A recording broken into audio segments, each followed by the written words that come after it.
Hi, my name is Yona. I'm the after school leader at Field Teen Center here at Parkway Central Library, and today I'm going to talk about Ain't Burned Up All the Bright by Jason Reynolds with art by Jason Griffin. This was a really cool novel in verse in a format you might not have seen before. It's 3 very long sentences laid over art by Jason Griffin from his sketchbooks and notebooks. So Jason Reynolds wrote all the words, handed them to Jason Griffin, and told him to rearrange them however he wanted. And it's really neat to see this collaborative process, and at the end they talk about it.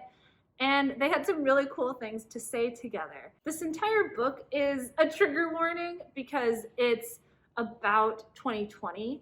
So it talks about protests, about police violence. It talks about COVID-19. So if those are topics you don't feel really excited to talk about on Tuesday, you might want to wait for this book. They're heavy subjects, but I think the book talks about it in a really interesting way and finds a way to make it beautiful. I could really relate to some of the feelings of helplessness and being overwhelmed that Reynolds and Griffin talk about throughout the book, and maybe you will too. It also made me feel inspired to collaborate on a project with a friend or to make some art or write a poem, because the poetry and the art is just so alive. It's very textural, and although you can see there's a lot of skill in it, it also feels like something anybody could do because they're not super technical drawings. They're very expressive and gestural, which means that they have sort of a rough look to them, which I think adds a lot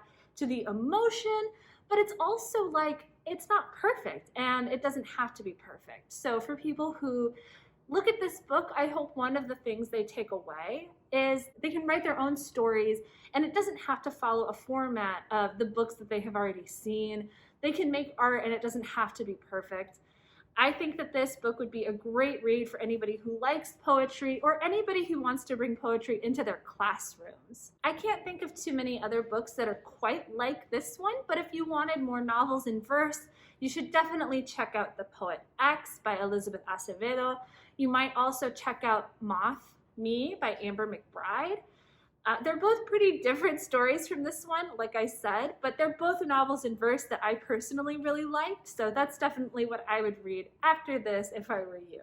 If you're looking for more book recommendations, or if you just want to talk about a book that you've enjoyed, definitely get in touch with us because we'd love to hear from you. You can DM us on Instagram, you can email us, or of course you can visit us in person. We are open Monday through Friday from 1 to 5 p.m. And of course, these hours could change in the future, so for the most up-to-date information on our programs and events and hours, follow us on social media or check out our website. Thanks so much for watching, and I hope you find something great to read.